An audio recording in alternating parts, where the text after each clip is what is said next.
do a quick revise of yesterday's topic. That was is matter around a sphere, and this was the lecture 4th.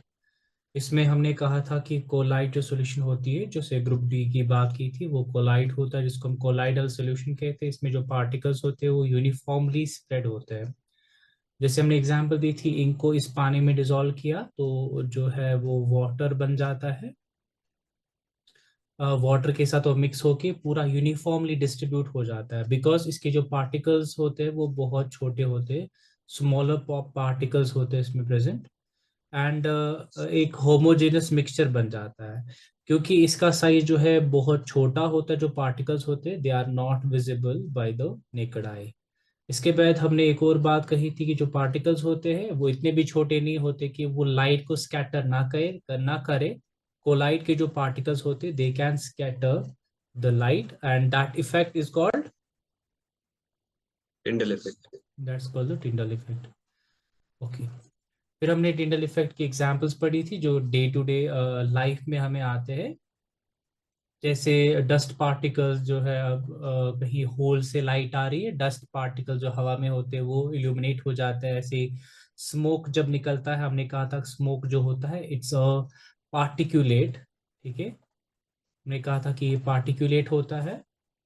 और फिर sunlight जो है जब canopy से आती है सनलाइट सुबह, तो फिर वहां पे जो फॉग होता है वो इल्यूमिनेट हो जाता है, क्योंकि उसमें वाटर वेपर्स होते हैं और कुछ डस्ट पार्टिकल्स भी होते हैं। फिर हमने कोलाइड की बात की थी, एक हेटेरोजीनस मिक्सचर यहाँ पे बनाता है। पार्टिकल जो है बहुत स्मॉल होते हैं, विजिबल नहीं होते आंखों से, वही सारी बातें रिपीट। और अगर हम इसको स्टिल रखेंगे there will be no precipitation. तो these particles are small enough that they can't be filtered out, कि वो फिल्ट्रेशन पेपर के थ्रू नीचे आ जाते हैं। एंड जब हम सेंट्रीफ्यूगेशन करेंगे तो सेंट्रीफ्यूगेशन जो एक प्रोसेस मैंने आपको बोली थी कि जिसमें सेंट्रीफ्यूगल फोर्स यूज किया जाता है और वो रोटर बहुत फास्ट मूव करता है, और जो डस्ट पार्टिकल्स हमें नजर भी नहीं आते हैं कोलाइड में, वो भी प्रेसिपिटेट हो जाते हैं आफ्टर आवर्स। फिर हमने कहा था कि जो कंपोनेंट्स होते हैं कोलाइड के, that's dispersion phase and dispersion medium.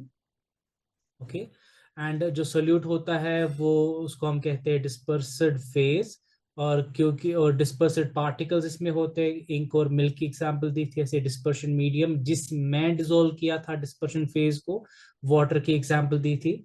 As per the state of dispersion fade and dispersion medium, we can have colloids of different types like solid colloid, liquid colloid and gaseous colloid.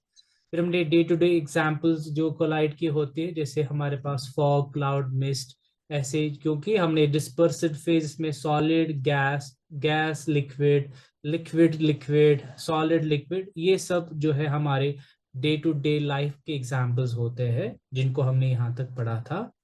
फिर हमने physical और chemical properties को start किया था, जिसमें हमने कहा था कि जो फिजिकल प्रॉपर्टीज होती है, फिजिकल प्रॉपर्टीज वो प्रॉपर्टीज होती है which are visible and we can specify them. For example जो कलर है जो हमें आंखों से नजर आता है, हार्डनेस जिसको हम परख सकते हैं, rigidity, fluidity, density, melting point, boiling point हम चेक कर सकते हैं।